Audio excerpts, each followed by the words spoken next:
سیدھا سائیکل پر پاپڑ بیچ رہا ہے۔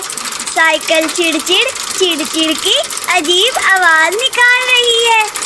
کالو زور سے آواز لگاتا ہے، لے لو بھائی، لے لو کالو کے پاپڑ، ایک پاپڑ خریدو، سائیکل کی آواز مفت سنو۔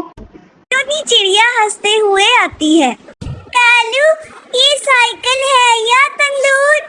پاپڑ پک رہے ہیں یا جل رہے ہیں؟ یہ ہے بزنس بہن، جنگل کا پہلا کوا جو سائیکل پر بزنس کر رہا ہے۔ اگلے سال بڑی کمپنی کھولوں گا، نام ہوگا کالو پاپڑ لمیٹڈ۔ مٹھو طوطا کہکہا لگا کر آتا ہے، بڑی بڑی کمپنی بھائی، پہلے اپنی سائیکل کے ٹائر تو سیدھے کرا لے، یہ تو کرسی کی طرح ٹیڑھے ہیں۔ سب پرندے ہنستے ہیں۔ کالو منہ پھلا لیتا ہے اور سائیکل گھسیٹتا ہوا آگے بڑھتا ہے۔ کالو پہاڑ کے قریب پہنچتا ہے۔ اچانک پہاڑ سے گونجدار آواز آتی ہے، کالو، او کالو، زیادہ لالچ مت کر ورنہ انجام برا ہوگا۔ اسٹوری آگے دیکھنے سے پہلے ہماری اس ویڈیو کو لائک کیجیے اور چینل کو سبسکرائب کیجیے۔ کالو ڈر کے مارے اچھل کر سائیکل سے گرتا ہے۔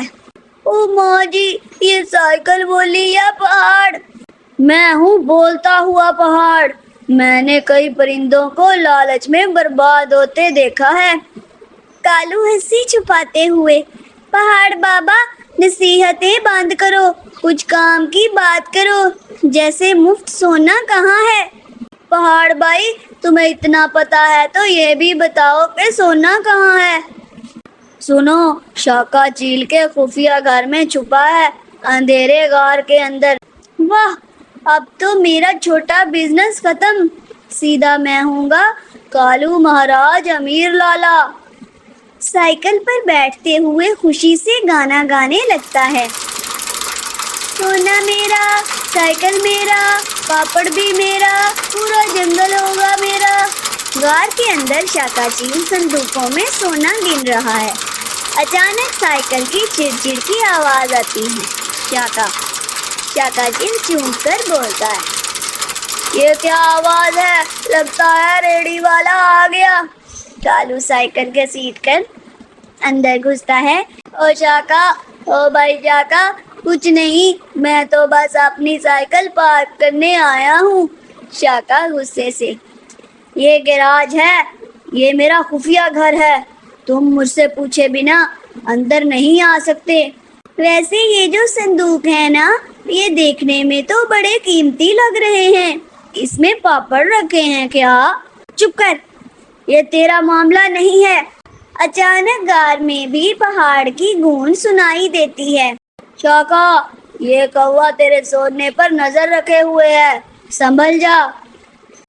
اچھا، تو یہ چوری کے ارادے سے آیا ہے؟ او نہیں بھائی، میں تو بس ذرا سا دیکھنا چاہتا تھا، پورا سونا نہیں، صرف ایک آدھ ڈبہ ہی کافی ہے، باقی تم رکھ لو۔ شاکا غصے میں کالو کو دھکا دے کر باہر نکالتا ہے۔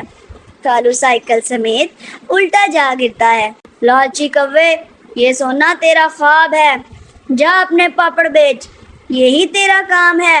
لالچ بری بلا ہے، جو دوسروں کا مال چاہے اس کے ہاتھ خالی رہتے ہیں۔ کالو سائیکل پر بیٹھتا ہے، سائیکل کی چڑچڑ کی آواز نکالتی ہے، ہائے میری قسمت، سونا گیا ہاتھ سے اور سائیکل بھی ٹانگ سے، اب بس پاپڑ ہی بیچوں گا، لالچ نے میرا منہ کالا کر دیا۔ اخلاقی سبق، لالچ وقتی خوشی دیتا ہے لیکن آخرکار ذلت اور ناکامی لاتا ہے۔ کالو کوا ہاتھ میں ٹوٹی کٹوری لے کر فقیر بن کر گھوم رہا ہے۔ کالو زور سے آواز لگاتا ہے، اللہ کے نام پر کچھ دے دو بھائیو، فقیر کوا بھوکا ہے، مگر اگر زیادہ دو گے تو دعا بھی بڑی ملے گی۔ ہاں ہاں ہاں، کالو تم فقیر بن گئے، کل تو تم کہہ رہے